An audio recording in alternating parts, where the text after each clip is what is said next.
I would like to provide some examples of the key partnerships within West Mercia that together with the police are providing a range of valuable services to keep our communities as safe as possible. In this video, I'll be discussing local authority and policing partnerships. Effective partnership working within the public sector is more important now than it ever has been, with reducing budgets and increasing demands on services. It enables sharing of resources, sharing of information, value for money, and can take out waste and duplication. I have been working with a range of key policing partnerships, and I'll be committed to continue maximising the benefit they bring to both people and communities. There are 4 local authorities in West Mercia responsible for 5 community safety partnerships that provide a range of measures to tackle alcohol and drugs problems, antisocial behaviour, domestic abuse, hate crime, reducing offending, and much more. For the past 3 years, I have worked closely with the partnerships and ensured that funding has been made available to sustain and enhance the services they provide. I'm currently the chair of the West Mercia Crime Reduction Board, and I have been instrumental in developing a commissioning framework for our community safety partnerships that will be the first of its kind nationally and setting standards of best practice nationally. Continuity is required to deliver this important work, and if elected, I will ensure that the framework is delivered as planned to sustain these vital services and to ensure our partners are achieving the best outcomes for safer communities. Secondly, I will highlight the importance of the safeguarding of adults and children that is best done in partnership with others and is the statutory responsibility of the local authority.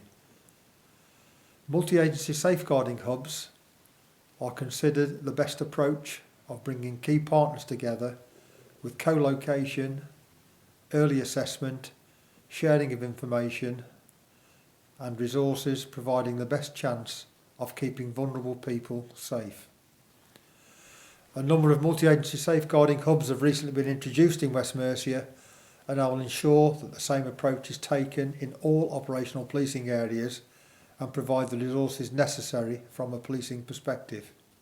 I will also work closely with safeguarding boards to ensure that we are doing all we can to reduce the problem of child sexual abuse. Child sexual abuse has been recognised as a national threat and last year was added to the strategic policing requirement. This means that police forces now have a statutory duty to effectively tackle the problem through collaboration and working with partners and national agencies.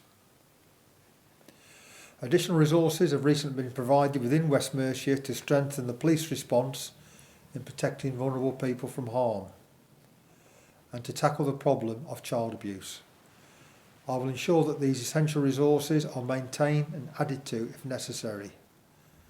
I also believe that education has a key role to play in reducing the problem of both sexual and domestic abuse, and I will continue to strongly support schools and other organisations involved in delivering key preventative programmes, including online safety. Thirdly, I would like to highlight the importance of the police having a close working relationship with their local councillors.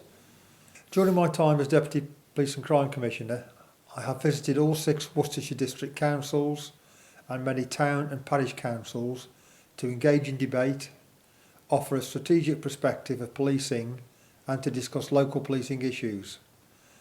I have also met with local joint committees in Shropshire and various associations of local councillors in both Herefordshire and Worcestershire. This has been an essential part of the Police and Crime Commission's engagement, and many issues raised through councillors having had dialogue with local people has given us the opportunity to feed back directly to the Chief Constable.